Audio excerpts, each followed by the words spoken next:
اور آئیے بخاری شریف کی ایک حدیث سناؤں، حضرت سلمہ بن اقوا رضی اللہ تعالیٰ عنہ سے روایت ہے، نبی کریم صلی اللہ علیہ وسلم کی بارگاہ میں ایک جنازہ لایا گیا، بخاری شریف کی حدیث ہے، صحیح بخاری کی، ایک جنازہ لایا گیا،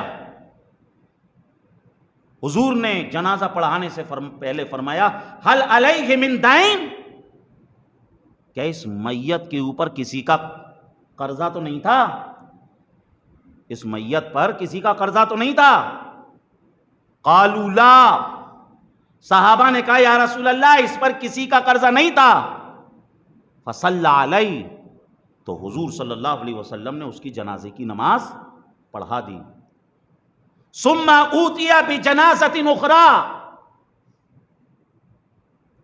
آگے روایت میں ہے پھر تھوڑی دیر بعد کیا ہوا، ایک جنازہ اور آ گیا، حضور نے پھر فرمایا حل علیہ من دین،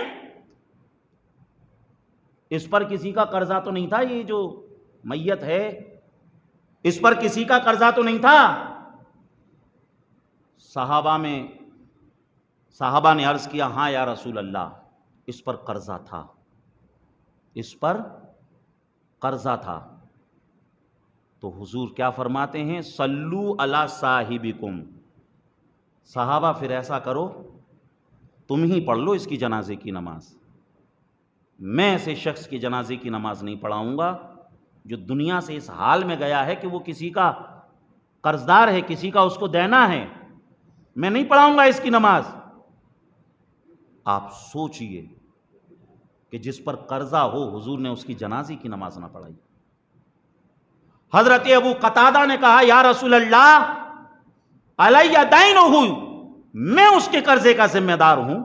میں اس کا قرضہ ادا کر دوں گا، سرکار اب تو آپ اس کی جنازے کی نماز پڑھا دیں گے؟ سرکار نے کہا ٹھیک ہے اب میں اس کی جنازے کی نماز پڑھا دیتا ہوں، اب میں اس کی جنازے کی نماز پڑھا دیتا ہوں۔ بتائیے کتنا اہتمام فرمایا سرکار نے، آپ سوچئے کسی کی کوئی